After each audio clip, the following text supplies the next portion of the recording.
Pitch Canker here with another one of these how to draw monster videos. And today we have a succubus voted on by my Patreon supporters. This is one I'm really excited about. I've drawn quite a few of these over the course of my career. And today we're going over two separate drawings I've done with this particular subject. So, what is a succubus, right? Let's think about the things, the basic practical things we need to include to make this thing a succubus, right? They're a soul sucking demon that has the form of a woman, right? So they need to be demonic, seductive, feminine. These are the key features I would want to include in this piece, no matter how you approach it.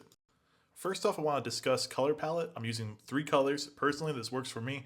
I love working in a limited palette. It lets me focus way more on things like composition and just shape and how the actual piece is interacting with itself. Feel free to go about it however you want, but this is how I approach it.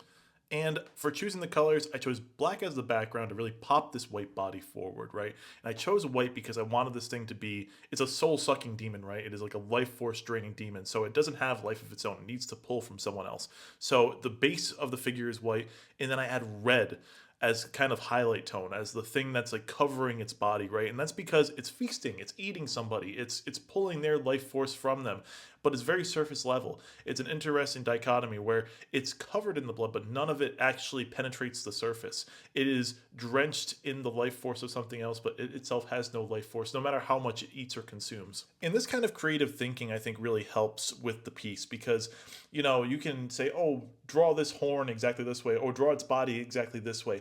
But really, these kind of creative mental notes you take about the creature are really what bring it to life. I will say another thing that will give this character is the way the body is and the way the body is formed. The posturing, I think, is a really good way to put it, right? We have this figure and it's leaning forward, right? It has this kind of like arched back. It has its hands, on its knees or near it. The head is tilted upwards. And I was inspired to do this type of posturing by the sculpture of Auguste Rodin in 1889, the Succubus. As you can see, it's kind of a similar posing, right, where it's leaning forward. It wants the viewer. It has this uncanny facial feature. I don't know how to put it, but it has this very disturbing yet seductive posturing. And I think that's something to try and achieve when you're drawing a succubus, right? It is a demonic entity. It's scary, but it also has this kind of like charm and charge to it where it pulls the viewer towards it.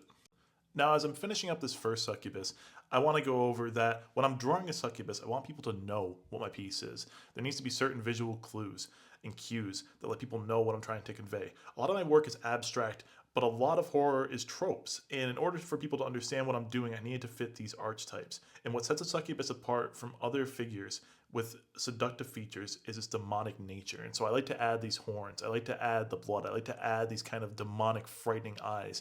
But it also needs those more suggestive aspects, right? Like the leaning forward, the kind of like lip turned upward, the whole body posturing. So that's how I approach this as a whole. And that's my first piece, which I'm really happy with this one. This is one of my favorite pieces. In fact, I love this piece so much that when I started my 9 Circles of Hell series, I really wanted to revisit the succubus. And I really thought it would be a great idea to do that when I was visiting the second circle of hell, which is lust.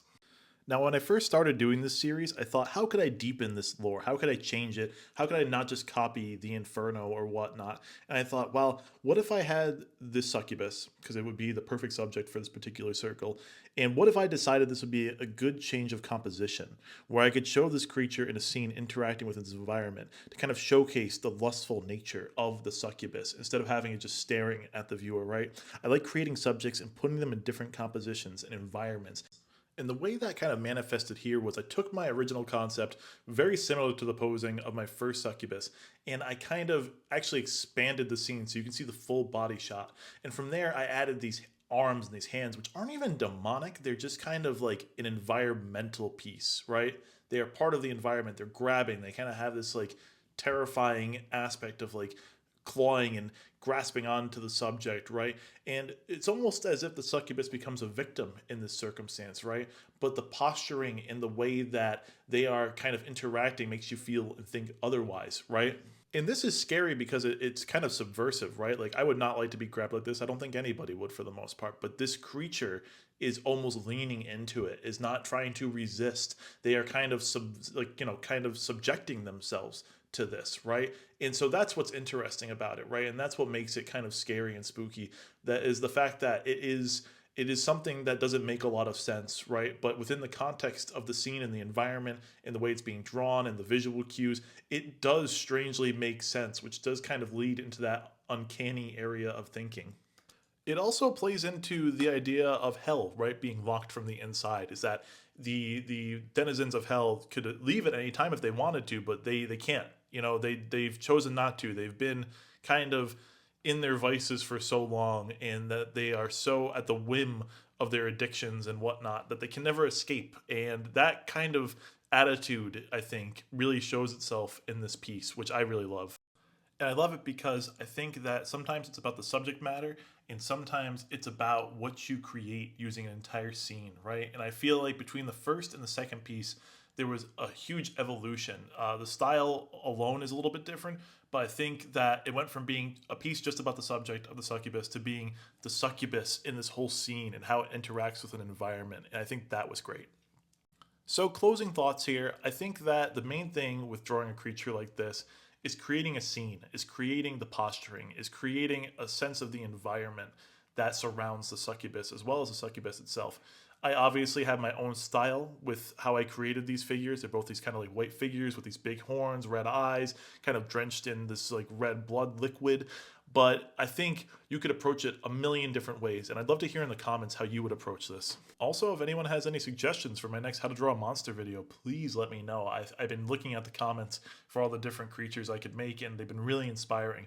And so if I see something I like, I'll put it in the Patreon poll, and we can do another vote on it. I'm trying to do these once a week, so expect another poll soon on Patreon if you're a supporter. And if you are a supporter, thank you so much for supporting. As always, you guys are the best. And if you made it to the end of this video, thank you so much for watching. It really helps me. This channel's been growing a lot lately, and I want to keep producing really cool, fun videos for you guys to watch. So please let me know if you have any ideas or concepts you want me to tackle. As always, thank you so much for watching, and, keep drawing, keep creative, draw something today. Stay inspired. Thanks for watching, everyone. Have a good rest of your night. Bye.